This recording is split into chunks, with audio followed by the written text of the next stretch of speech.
ओम तत्वाय नारायणाय गुरुभ्यो नमः। जय गुरुदेव, जय माता बगलामुखी। मित्रों, दीपावली का पर्व जैसा कि पूर्व के वीडियोस में बताया जा चुका है कि 5 दिवस का पर्व होता है, जिसमें दूसरा दिवस जो है वह अत्यंत ही महत्वपूर्ण है, क्योंकि यह दिवस है माता महालक्ष्मी की बड़ी बहन अर्थात दरिद्रता की देवी माता धूमावती का, जिनकी कृपा प्राप्त किए बिना, जिनकी अनुमति के बिना माता लक्ष्मी का आपके जीवन में लेश मात्र भी न प्रवेश हो सकता है न प्रभाव हो सकता है, क्योंकि इन्हें ज्येष्ठा कहा गया है माता धूमावती को। और यदि माता धूमावती आप पर कुपित हैं तो उनकी छोटी बहन उनका ही अनुसरण करेगी, आप कितना भी प्रयास करें। माता धूमावती अत्यंत ही तीव्र देवी हैं, न्याय की देवी हैं। अब माता धूमावती का स्वरूप देखेंगे तो माता धूमावती के हाथ में सूप है। वह सूप प्रतीक है इस चीज़ का कि आपके प्रत्येक अच्छे और बुरे कर्म को वो उस सूप में फटक कर, जिस प्रकार चावल और कंकड़ को अलग किया जाता है, उस प्रकार से आपके सुकर्मों और कुकर्मों को अलग करके उनके अनुसार आपके प्रति क्या पुरस्कार अथवा दंड का विधान होना चाहिए, इसका निर्णय लेती माता धूमावती। और यदि माता धूमावती ने आपके भाग में, आपके हिस्से में कंकड़ अधिक पाए अर्थात कुकर्म अधिक पाए, तो निश्चित रूप से माता लक्ष्मी की कृपा तो आपके ऊपर वो होने नहीं ही देती हैं। आप जिस अनुपात में चाहते हैं उस अनुपात में बिल्कुल आपकी कृपा नहीं संभव है। अतः ऐसी अवस्था में क्या करें? ऐसी अवस्था में आपको नरक चतुर्दशी जैसी महत्वपूर्ण तिथि का आश्रय लेना चाहिए। आपको प्रयास करना चाहिए उस दिन माता धूमावती की साधना करके उनको प्रसन्न करने का।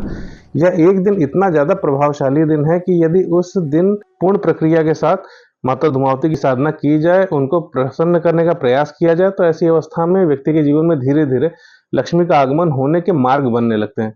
क्योंकि जब तक दरिद्रता आपके जीवन से हटेगी नहीं, तब तक आपके जीवन में लक्ष्मी के आने का मार्ग प्रशस्त होना ही संभव नहीं है। माता लक्ष्मी अत्यंत ही सौम्य शक्ति हैं और माता धूमावती अत्यंत ही उग्र शक्ति हैं। और शास्त्र का ही सीधा कथन है कि उग्र शक्तियों के सम्मुख सौम्य शक्तियां नहीं टिक पाती हैं, उनकी नहीं चलती है। चाहे वो कुबेर हो, चाहे माता लक्ष्मी हो, चाहे भगवान धन्वंतरी हो या कोई अन्य सौम्य शक्ति हो, यह समस्त सौम्य शक्तियां किसी भी एक उग्र शक्ति के सम्मुख शिथिल हो जाती हैं। क्योंकि उग्र शक्तियां प्रकट ही तब होती हैं जब आपके जीवन के कर्म ऐसे हों कि उन उग्र शक्तियों का प्राकट्य अनिवार्य हो चुका हो। आपने ऐसे कर्म किए कि आपको माता धूमावती के क्रोध का, कोप का भाजन बनना पड़ रहा है, तो आपको निश्चित रूप से अपने कर्मों पर विचार करना चाहिए। इस जन्म के ना सही पूर्व जन्म के होंगे तभी ऐसा हो रहा है। तो इन पर विचार करते हुए आपको माता धूमावती की साधना करने का प्रयास करना चाहिए। प्रश्न यहाँ पर यह है कि नरक चतुर्दशी को हम साधना क्या करें, किस प्रकार करें और किस प्रकार माता धूमावती को हम प्रसन्न करें। तो नरक चतुर्दशी पर 3 देवताओं की साधना की जाती है। पहले है माता धूमावती, दूसरे हैं भगवान श्री हनुमान, क्योंकि उस दिन भी भगवान श्री हनुमान की जयंती मानी जाती है। ऐसा भी कई जगह पर वर्णन आता है कि भगवान श्री हनुमान का जन्म कार्तिक कृष्ण पक्ष की चतुर्दशी को हुआ था।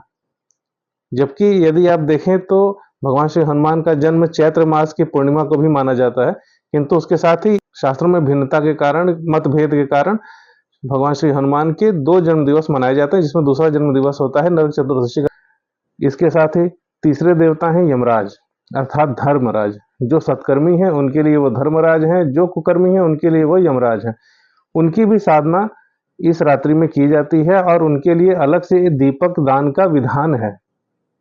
यम का दीपक प्रत्येक घर में हमारी माताएं बहनें दक्षिण की दिशा में यम के दीपक का दान करती ही हैं अपने पूरे परिवार के कल्याण के लिए। ऐसा विधान हमारे शास्त्रों में ही वर्णित है कि नरक चतुर्दशी की रात्रि में यदि यम के लिए दीपक का विधान किया जाए, दीपक दान किया जाए, तो निश्चित रूप से उससे व्यक्ति को नरक के यातनाएं कम भोगनी पड़ती हैं और उसको भगवान श्री यमराज का आशीर्वाद अवश्य ही प्राप्त होता है। अब यहाँ पर मूल विषय है कि हम अपने जीवन की दरिद्रता को दूर कैसे करें, क्योंकि आपको नरक चतुर्दशी के ठीक अगले दिन ही दीपावली मनानी है और माता लक्ष्मी की कृपा प्राप्त करनी है। तो ऐसी अवस्था में आपको कुछ चीज़ें ध्यान रखनी चाहिए, कुछ चीज़ें याद रखनी चाहिए। इसमें सबसे पहली चीज़ ये है कि आपको माता धूमावती के मंत्र का जप करना चाहिए। मंत्र है ओम धूम धूम धूमावती ठठ। किंतु यहाँ पर एक प्रतिबंध यह है कि बिना गुरु दीक्षा के किसी भी महाविद्या का मंत्र नहीं जपा जा सकता। तब ऐसी अवस्था में क्या करें? ऐसी अवस्था में आपको प्रयास करके माता धूमावती के शत नाम का, सहस्त्र नाम का, उनके स्तोत्र का पाठ करना चाहिए। स्तोत्र पाठ में, शतनाम पाठ में, सहस्त्रनाम पाठ में किसी प्रकार की कोई वर्जना नहीं है, उसमें दीक्षा की कोई कंडीशन नहीं है। प्रत्येक व्यक्ति चाहे तो उनको जप सकता है और उनका लाभ प्राप्त कर सकता है। इसके साथ ही आपको यह ध्यान देना चाहिए कि माता धूमावती के साथ चलने वाले ग्रह का नाम है शनि, अर्थात भगवान शनिदेव माता धूमावती के साथ ही चलते हैं। ऐसी अवस्था में आपको शनिदेव के निमित्त भी कुछ जप करने चाहिए। यदि आप जप नहीं कर सकते तो भगवान शनिदेव के निमित्त दीप दान करें, सरसों के तेल का पीपल के वृक्ष के पास आप दान करें, वहां पर दीपक जलाएं, भगवान शनिदेव को मनाएं, या यदि संभव हो तो गरीबों को भोजन कराएं, गरीबों के निमित्त दान करें। माता धूमावती को प्रसन्न करने के लिए आपको विधवा आश्रम में दान देना चाहिए, विधवाओं की सेवा करनी चाहिए, वृद्धाश्रम में दान देना चाहिए। प्रयास ये करना चाहिए कि कभी किसी भी वृद्धा का अथवा विधवा स्त्री का आपकी ओर से कोई अपमान न हो, उसका कोई हक न मारा जाए आपकी ओर से। आप उनके लिए सहायक बने, आप उनके सेवक बने, आप उनके शोषक न बने। यह बात यदि आप याद रखते हैं तो निश्चित रूप से आपके जीवन में माता धूमावती का आशीर्वाद आपको प्राप्त होगा ही। इसके अतिरिक्त भगवान श्री हनुमान की साधना के लिए आप हनुमान चालीसा का, बजरंग बाण का पाठ कर सकते हैं। ओम हंग हनुमते नमः इस मंत्र के अधिक से अधिक आप जप कर सकते हैं। यह प्रक्रिया यदि आप करते हैं नरक चतुर्दशी की रात में तो निश्चित रूप से आपको इन देवताओं की कृपा अवश्य ही प्राप्त होगी, और माता लक्ष्मी की भी कृपा आपको दीपावली की साधना से अवश्य ही प्राप्त होना आरंभ हो जाएगी। आप इन क्रियाओं को करें, विचार करें और करते रहें। मिलेंगे अगले वीडियो में किसी अन्य विषय के साथ। तब तक के लिए जय गुरुदेव, जय माता बगलामुखी।